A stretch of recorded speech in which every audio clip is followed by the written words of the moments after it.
तो आओ, जब तक ये ब्रह्मचारी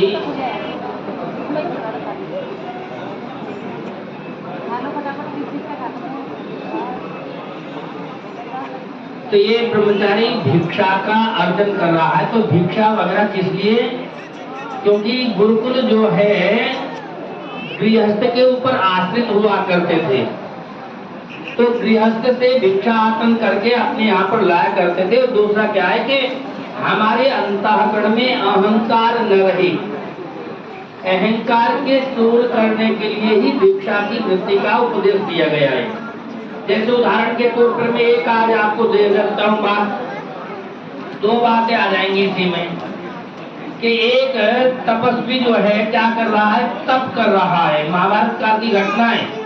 एक तपस्वी तप कर रहा है और तप में इतना बढ़ गया कि उसने देखा ऊपर की ओर तो होते समय क्या हुआ, तप करते करते एक बगुली बैठी थी, उसने बीट कर दी उसके ऊपर। तो बीट करने के बाद जब उसने मैथिली शरण गुप्त के द्वारा लिखे गए भारतीय राष्ट्र कवि है, सम्मानित कवि है, वे अपनी पुस्तक में देते हैं कि जिस समय उसने ऊपर की ओर को देखा तो बगुली ऊपर से भस्म हो गई, आकर के नीचे गिरी।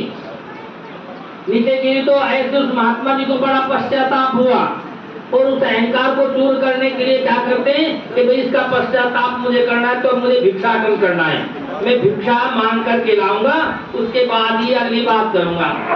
तो भिक्षा लेने के लिए जाता है, एक दरवाजे पर जैसे ही गया तो जाकर के माँ बर्तन धो रही थी, तो जो गृहिणी बर्तन जब धो रही थी उन्होंने कहा कि मैं अभी आती हूँ, भिक्षा भी देती हूँ, ठहरो थोड़ी देर। तो ठहरने के बाद में हुआ, लेकिन थोड़ा सा इसको भी समझ जाए ना। तो क्या किया कि भिक्षा देने के लिए जिस समय प्रवृत्त हुई तो उसी समय उनके पतिदेव आ गए। क्या हुआ कि उनके पति जो थी, गृहिणी जो थी, अपने पति की सेवा में लग गई। पानी दिया, आसन दिया, बैठाने के बाद में उनको भोजन दिया।